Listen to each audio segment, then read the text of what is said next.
Your way, you're nothing at all, but I think you're moving too fast. Yeah. Yeah. Yes, yes. Anyway, it's time for our Nightcap Spotlight. And on this show, the spotlight is on 22-year-old singer-songwriter Laura Rizzotto.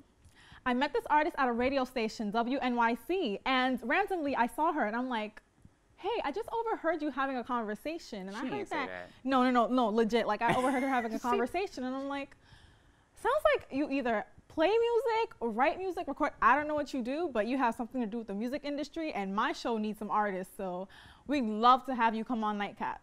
Take a look at her doing her thing. And I know he'll be the death of me, at least we'll both be numb. And he'll always get the best of me, the worst is yet to come. But at least we'll both be beautiful, stay forever young. This I know, this I know. He told me don't worry about it. He told me don't worry no more. We both know we can't go without it. He told me you'll never be in love. Oh, oh, ooh. I can feel my face when I'm with you, but I love it, but I love it. Oh, oh, I can feel my face when I'm with you, but I love it, but I love it. And I know he'll be the death of me, at least we'll both be numb. And he'll always get the best of me, the worst is yet to come. All the misery was necessary when we're deep in love. This I know, this I know. He told me don't worry about it. He told me don't worry no more. We both know we can't go without it. He told me you'll never be in love. Oh, oh, ooh. I can feel my face when I'm with you, but I love it, but I love it. Oh, oh, I can feel my face when I'm with you, but I love it, but I love it. Now, we showed her doing a cover because later in the show, she'll be performing a few of her original songs. And she has over 80 to choose from. Yeah, you heard correctly, 80. She published them all by herself. Laura got her start in Brazil, where she was born and raised. Woo-hoo! Yes! Summer 16, Olympics, Rio, go Michelle Carter, go Gabby Douglas, Daryl, Rafaela, the Simones, Mr. Bolt, who we have to chat because I'm disappointed. Miss Muhammad, girl, your first name, but I live for you. That's right, rock your job, honey. Too. Allison Yes. Felix, she did her thing continue. with track. I'm sorry. Okay. I just feel like they're warriors. She's warriors. It's Rio. I live. It's all about Brazil. It's all about Brazil. At the age of... Let me take you to Rio. Okay. So annoying. Y'all see what I have to deal with on the regular. Okay, so at the age of 15, Laura struck her first record deal with Universal Music Brazil. Her debut album, Made in Rio, garnered her acclaim throughout Brazil and landed her the opportunity to open up for Demi Lovato. Yes, you heard me, Demi. Sonny with a chance, Demi, okay? Camp Rock. About 4 years ago, Laura left her beloved Rio to study at Berklee College of Music. She then made her way to Los Angeles to release her sophomore album, Reason to Stay. I guess Los Angeles really didn't give her a reason to stay because she left the West Coast to come to our big beloved Big Apple, where she is now doing her thing and she is loving it. And she is in Columbia University getting her master's in music. She is just going from coast to coast to coast to coast. Please come on out here, Laura. Please join us. Give it up for Laura. Okay. So much energy. I feel like just from stepping from there to here, I feel much more energized. Really? Let's talk about your look. Get your look. You look great. Catch the look. You will never get this look. Anyway, ever. This is on Laura. Thank you. Okay, now you have a catalog of 80 songs. I think I might have actually gone up 100 at this point. Wow. Me too. I need to update my website. I need to update like my website, discography, everything. So, seriously, did you write every single song? Yes, I've done co-writes before with some other writers, and I've used to co-write a lot with my brother, who's 2 years older than me. When I started out, I mostly write by myself, so most of these 80 to 100 songs are all my own. Some singers don't do that these days. Yeah, you need to realize that. Over here, we have ghostwriters, we have people writing for each other. I know, the industry's crazy too with these things. So, Yes, very much. So I want you to take us through the whole music writing process, you know, from conception to actually writing the song and producing it and having it all out. So what's that process like? How do you go about doing that? I mean, I think it really varies, depending on, there are songs that I wrote, like Spotlight, I remember writing it in like 20 minutes because it just, it was something that I was holding inside for a while and I really needed to find a way to let it out, and the only way I could find to do that was music. So that was really fast, but sometimes like it's an idea that I wrote 2 years ago and I write it down and then I'm like, why I need to finish that? Like what am I gonna add? Like where am I gonna use that? And then 2 years later you live another situation like, oh, that fits. So like that's one of the cool things about a creative process. It's always different and it's always entertaining, I guess. So now I know it's hard to have like a freshman and sophomore album, you know, because it's really iffy in the music industry, but tell us, what are the differences you think that the first album has from the second album? I mean, I was 14 to 16 in the first album, so the songs were from a 14, 16-year-old who really had like no experience. Like the relationships I had were like crushes in school. I mean, you know, you get, that can really hit you hard. So like I wrote a lot about that, but as I got older, I think I expanded my point of view about writing about different things, and I just had more life experience to write about, and so writing got a lot more interesting. So I think that's So what would you say is the most difficult part of the music process? Is it thinking of a hook, a title, the lyrics? What gets you? I mean, writing lyrics is my favorite part. It's always been.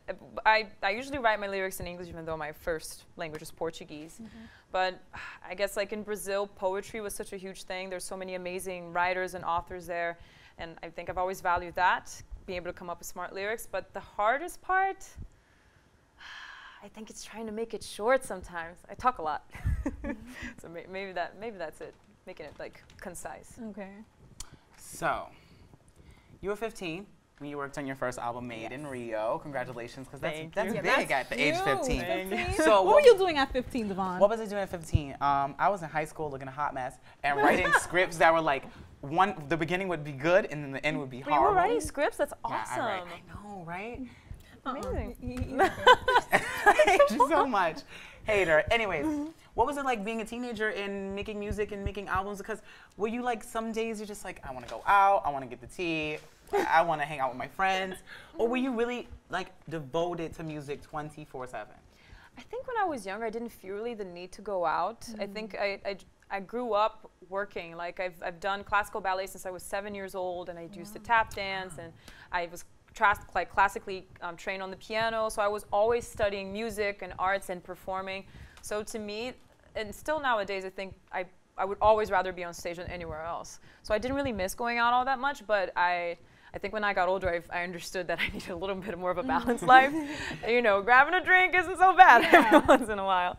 But I think when I was younger, like I really didn't, it was school, and that was socializing enough for me, because I was going to school just to go to school, but it was music 24/7, and it was hard to balance, I'm not gonna lie, because I went to a very strict school, but they were so understanding of my career, especially because I feel like not many artists come from that school, so they were like, okay, you go, and you do your thing. So they were very supportive, so. Yeah. I think it's really interesting that you mentioned the whole thing about you doing ballet when you were younger, because I actually have a friend who thinks he did ballet when he was younger too, but he didn't. No, we'll get to don't that do that. later. Don't do that. Don't do There's a friend in this room. Don't do that. Yeah, we'll get to that Don't do later. that. Don't do, because I did, okay? I did. Okay. And I stopped. Because I got criticized for it, and it hurt my feelings. Okay. I feel like Okay? No, ballet So is don't be mad because you didn't get it. Don't be mad because you didn't get those classes. No, but ballet, like, here. it's, no, I know. Like, I started when I was like 7 or 8, and it's tough. I went to the school for the opera house, so it was a public school. You had to audition to get in, and you have to be going through auditions every year. And like, they would not hold back with criticism for 7-year-olds. They'd be like, what'd you eat for breakfast, girl? Like, hot dogs? You're like, okay. Okay, honey, but it was hand given to you. You were in the US, okay? It's different other places. Oh. Anywho. Hello, someone who's been a president. Okay. So once you finish writing a song, who's that one person you go to and you're like, listen to this, how does this sound? Did I do well? What do you think? I trust you, you know. My sister. Okay. Yeah, always. She's my best friend. Like, me and my sister were soulmates. And is she older or younger? Younger. 2 years younger. Wow. So it's like 20 to 22, and then my brother's going to turn 24 next week. Oh, I'm here for the even numbers. Now, after the release of your album, you had quite a few appearances and performances in Brazil, and one of them was opening for Miss Demi Lovato. Yes. So how was that for you, performing in front of 7,000 people? Wow.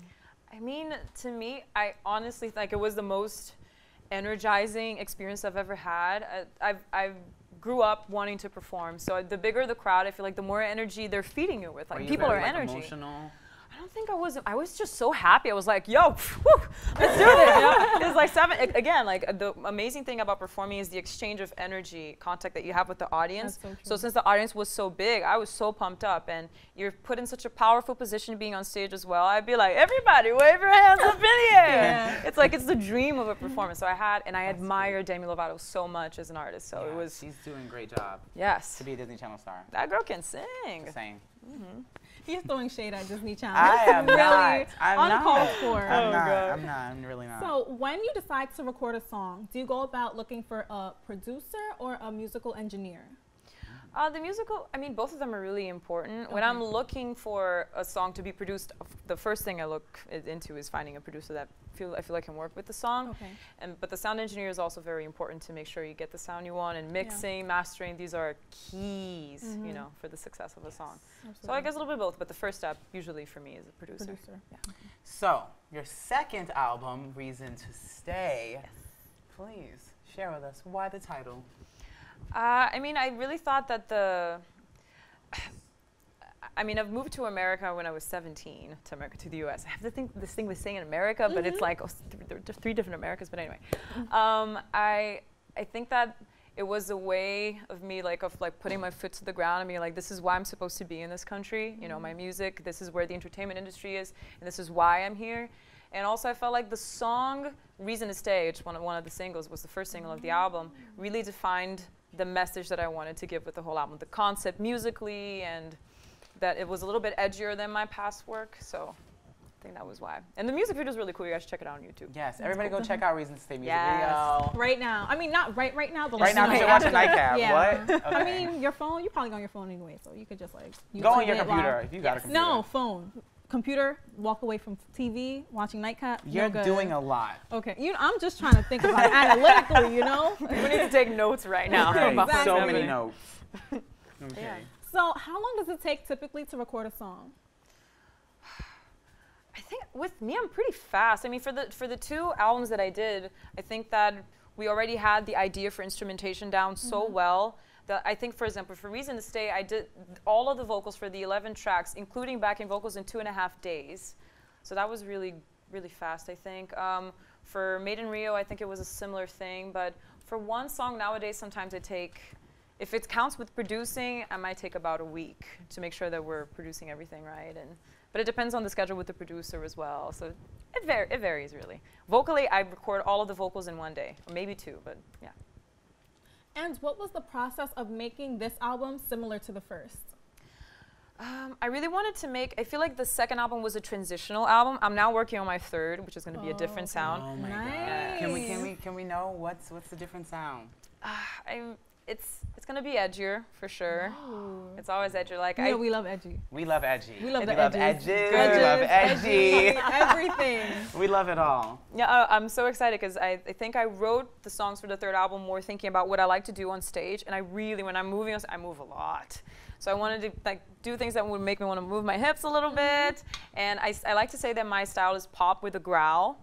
So it's a little more, a little sexier too. So I'm excited. I mean, I'm a woman now. I can do these things. I love I'm how artists here create for their it. own genres in a way. You know, Yes. you're like, you know, I do rap, but I do like a different type of rap. Yeah, and, you like, know, it's so hard I have putting my own it- twist on rap. You know, I Yeah. really love that. It makes you like an independent artist. It makes you who you are as an artist. I love it. It's important because like a lot of people like ask you like what genre are you in, and I'm like pop, but like in pop, Yeah. it's When Calvin When you say Harris is pop. Yeah, like, when you say pop, people just go like, oh, like, yeah, oh it's God. such a broad genre. So I'm Yeah. like pop with the growl because I like to growl, and I feel like it just describes it. If you listen to it, you'll know.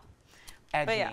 Yes, but then I felt like the second one had to be, it's a little bit of a mix of a new style, a little bit darker sounding, and also a little bit of the influences that I had for my first album, which was a lot more Taylor Swift, that kind of vibe, like a little bit of a country vibe, which was weird to me because I didn't really listen to country music, but it came out like that, so I was like, cool.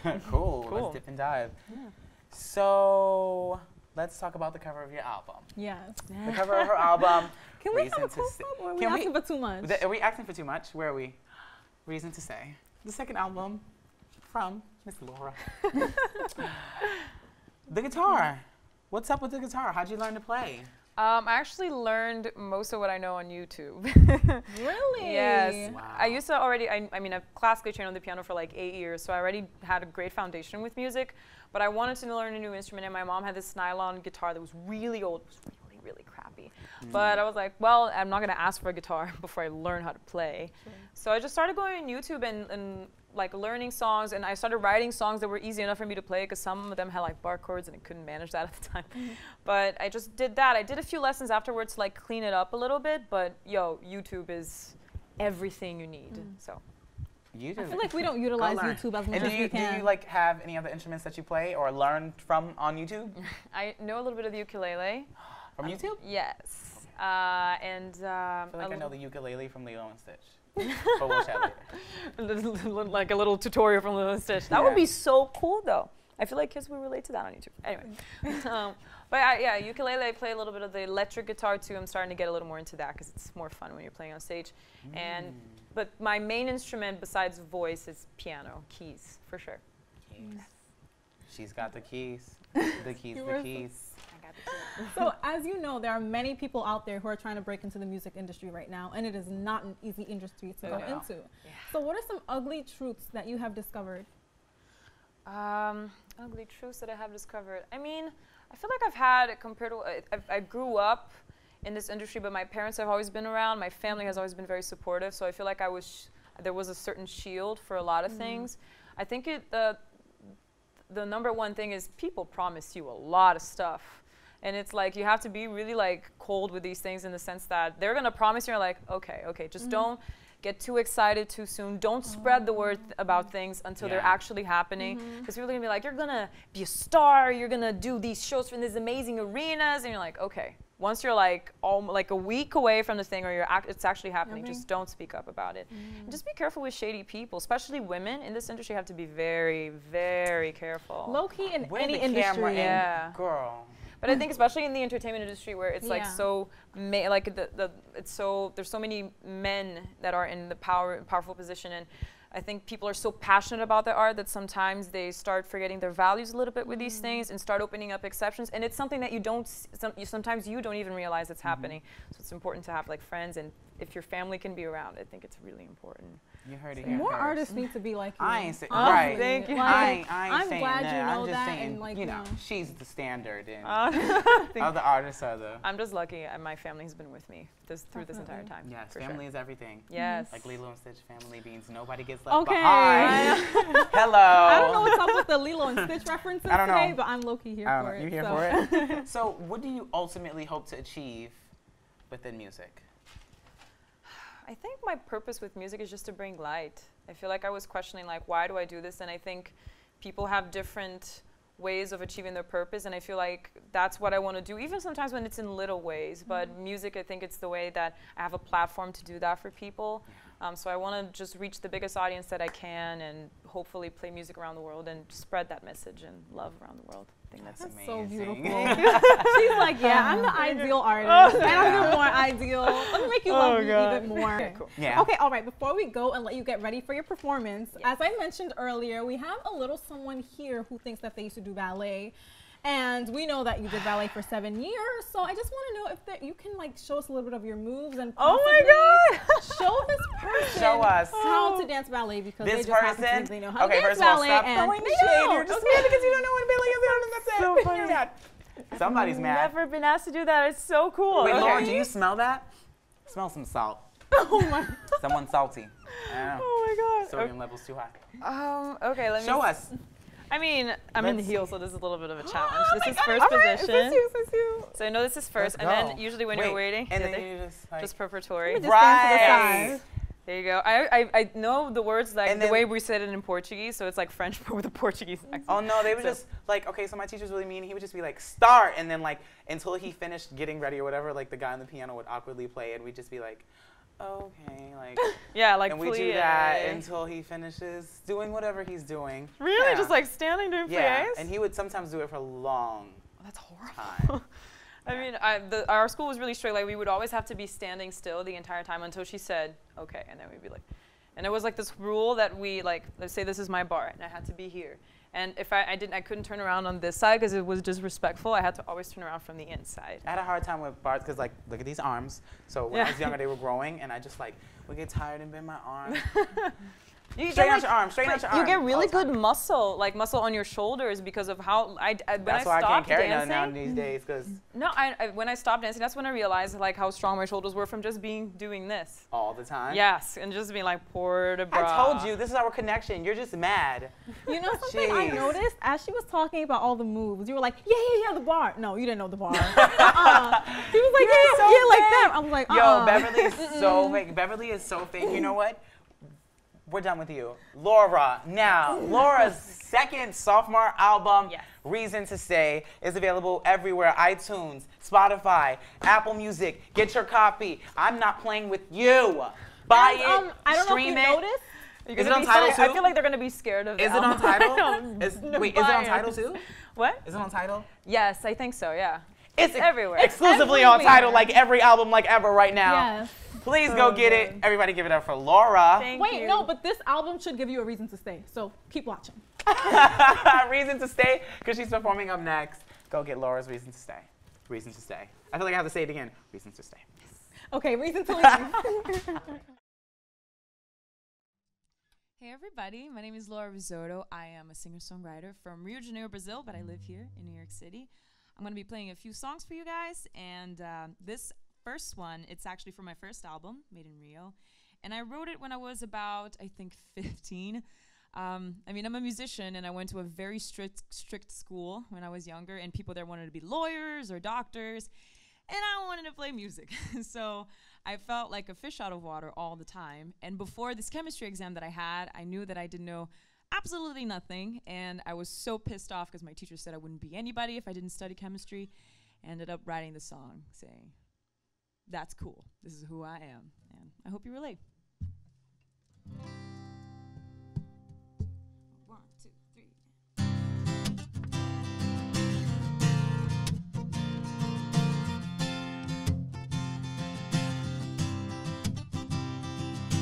Have you ever felt this misunderstood?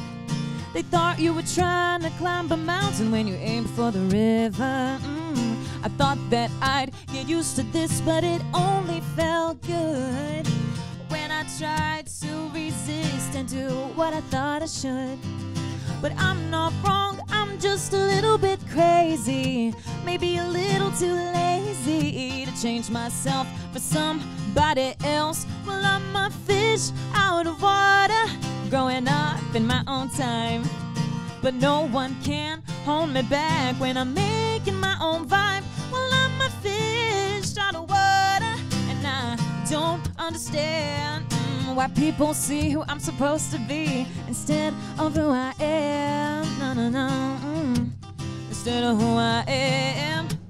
Instead of who I am. Yeah.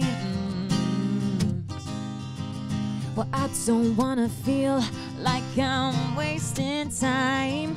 So baby, are you feeling me? Get on the wave or get in the line. Why even try to fit in when I wanna stand out? Personality's no sin.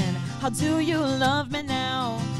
But you're not wrong, you're just a little bit crazy to think you're the one that can save me from myself. Well, I don't need your help, 'cause I'm a fish out of water, growing up in my own time. But no one can hold me back when I'm making my own vibe. Well, I'm a fish out of water, and I don't understand why people see who I'm supposed to be instead of who I am. No. Instead of who I am. Instead of who I am. No. Instead of who I am. But if there's someone left to blame, I'm sorry, nature can't be tamed. I was born like this, and who has never felt this piss? Well, I hope someday you come around when I have it all figured out, and then you will see that I'm all I was supposed to be, just a fish out of water, growing up in my own time. But no one can hold me back when I'm making my own vibe. Well, I'm a fish out of water. I don't understand why people see who I'm supposed to be instead of who I am. Just a fish out of water, going up in my own time.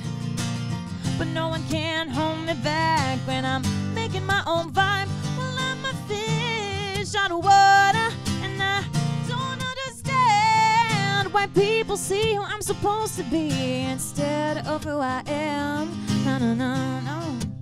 Instead of who I am. Instead of who I am. Na na na na na na na na na na na na na na na na. Na na na na na na na na na na na.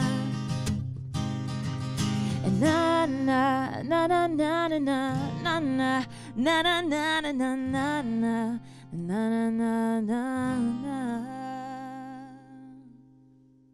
So this next song is called Spotlight, and it's off of my second album called Reason to Stay. By the way, that is available for download on iTunes and Spotify and everything you can find. I wrote this song about a relationship, not necessarily romantic, but you know when you see that someone's clearly being manipulated and you feel so hopeless that they're putting aside the things that matter the most. They're not putting in the spotlight what's actually important. And so I wrote this song when I was feeling really helpless with a friend. And I usually write my songs in English, even though my first language is Portuguese. But for this one, I wrote a Portuguese version for it just because it felt really natural. And I'm going to mix a little bit of both languages for you guys. So don't be surprised if I start singing in a different language. This was planned. This one's called Spotlight.